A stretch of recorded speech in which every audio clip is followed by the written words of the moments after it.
Hey, what's going on, everyone? Justin again. As always, thanks for watching my channel. Welcome back. Cheers to those of you that have your beers.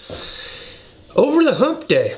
We're over the hump, right? Getting ready to cruise on towards the weekend. But today's discussion topic is going to be how much money will you actually spend as a mechanic or automotive technician within your first 10 years?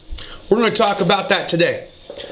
Kicking it off with item number one of the biggest items, one of the biggest expenditures that you are going to have in the beginning is probably going to be your service car and or toolbox, or both, right? And or, see how that works?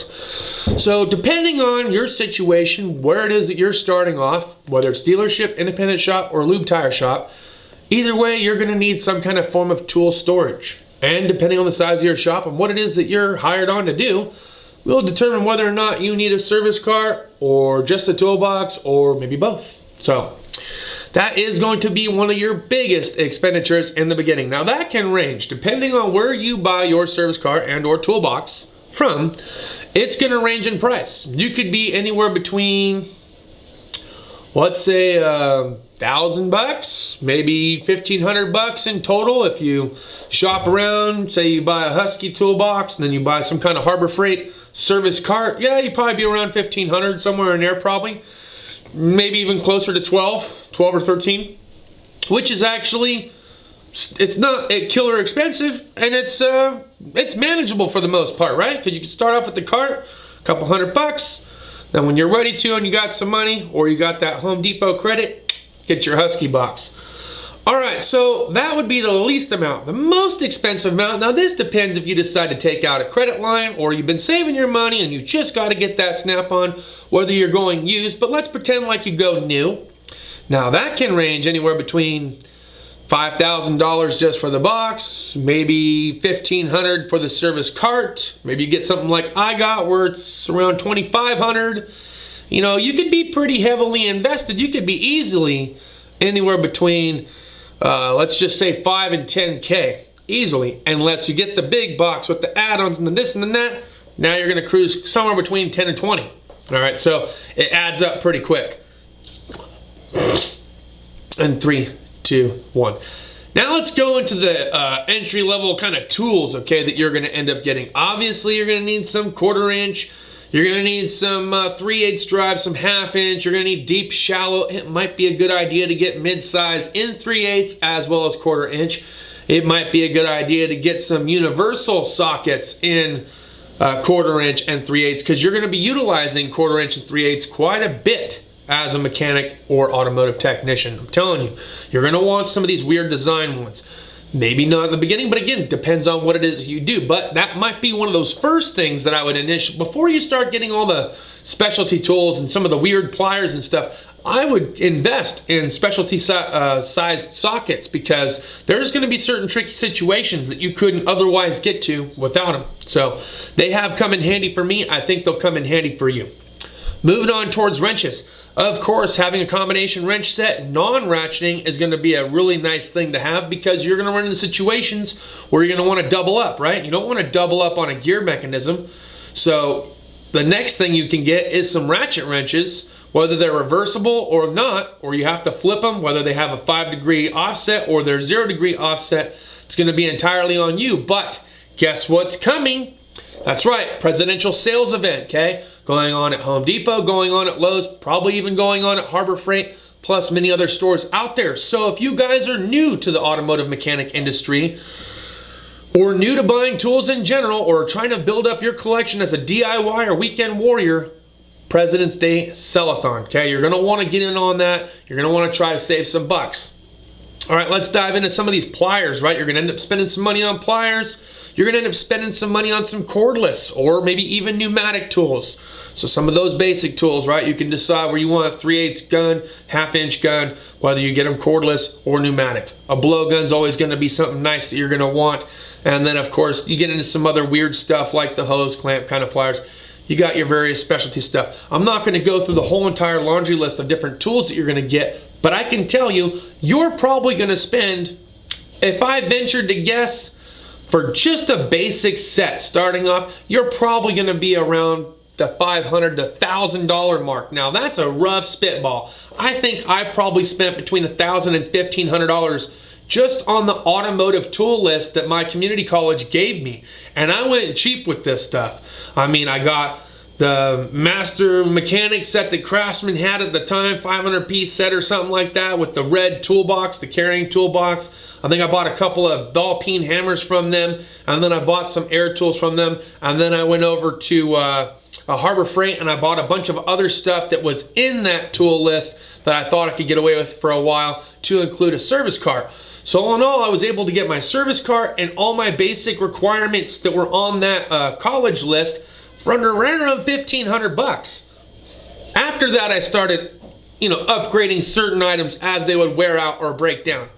So it could cost you about $1,500 in the beginning. But over 10 years worth of wrenching, with buying specialty tools and different sizes and different weird things and things that you got to cut and adapt, you're probably in total, and again, this depends on how you started and if you didn't change your toolbox and didn't change your service card over the years, you're probably going to easily spend between 20 and 30 grand within your first 10 years. That is a rough guess about how much I've spent in total. And I've sold some things, and I've traded some things, and I've bought different things, and I've traded things in and out, and I've sold other things, and I came back and bought different things. Yeah, I'm probably, if I had to spitball, around 30K. Now, if you include the stuff that I have here at the house with some of these other tools that I have here, that's just the automotive stuff. But if you're talking about some of the other stuff that I've accumulated and I have here at the house, I've probably got about 40 or 50 invested in tools alone. Between construction, automotive, and chainsaws and other random stuff that men collect. Because let's face it, if you're watching my channel, there's probably an addiction to buying tools, because we all got it for the most part. Everyone that's on here probably has a fetish of going down the tool aisle, right? Mama wants to do some shopping, let's go to the automotive aisle, let's go to the tool aisle, let's see what's new, right? It's just like taking a kid to the toy section. One more thing that you're going to end up spending pretty good amount of money on. And this is, now, whether you're at an independent shop or dealership or you're at home, lube techs, you probably don't got to worry about this stuff. Dealership, independent shop, or at home. At some point in time, there are things that you're going to be adding to that go hand in hand with automotive that you just can't get away from. 1, heavy duty jack, right? 2, bottleneck jack. You're going to want a bottleneck jack at some point in time. Jack stands, okay? Transmission jack. Maybe a transmission floor jack. There's engine hoists. You're probably going to want 2 engine stands, right? 1 for the old engine, 1 for the new engine, so you can swap stuff over at some point. I've got 2. I've got 1 here at the house, and I got 1 at work. My boss has 2 at work. He's got an engine on 1, and then we have the 2, mine and his, that we just kind of interswap parts from engines on. Those things are going to come in handy. Sawzalls, right? Cut-off wheels. Brazing torches, like the oxyacetylene stuff. Maybe a stand-up drill press. All these weird and different things. A grinder, okay? A grinder. Some kind of welder, okay? There's that. And then the list goes on and on and on. There's so many different things that are involved in automotive. Bead blasters, and you got your chemical tanks, and you got your parts wash machine. These are all things that you'll utilize, but there's still tools within the automotive shop, and some of these things you might either A, have at your house, or B, eventually want at your house, because you are going to run into situations where you need to just weld something, where you need to use a torch and cut something off, where you need to put something in the vise and hold it down and beat the hell out of it, right? So all these different things in automotive you're going to end up spending money on, and yeah, even some of them you're going to even have to take to work, because it helps you get your job done just a little bit faster, especially, I'm not saying all places, but especially if there's already a budget and they're not willing to spend X amount of money. I remember when I was at the dealership, they had 1 engine stand and 1 engine stand alone per freaking shop, okay? I ended up, I broke down. I was like, I'm done. I'm done waiting for somebody else. I'm done trying to take stuff apart on the dang chain or on these blocks because somebody else is using it. I bought my own and I brought it. So I was the only one that I used. So you're going to buy stuff like that. I bought my own vise. Okay, we have vices at work. They're kind of falling apart and breaking down. I bought my own so that way it was sturdy, and I wanted to see the rugged and durability-ness of that Harbor Freight Gen 2, and it holds up just fine. Some other things that I had to take over to the dealership, they didn't have a welder. They had an oxy acetylene torch set, but they didn't have a welder. So at some point in time, I even took my little Chicago Electric 90 amp flux core welder down there for small things, right? So I know, not the world's best welder, but a welder nonetheless, and I was able to get us out of a couple of pinches because I had it, okay? And then you got your welding gear like your hood and your jacket and stuff.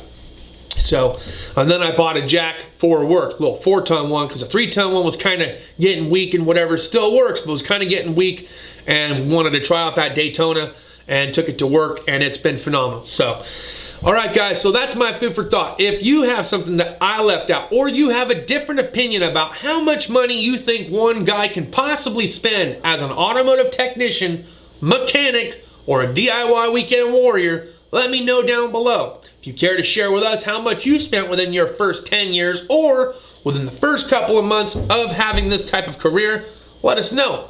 Thanks again for watching. Cheers to those of you that have your beers. See you guys next time. Deuces.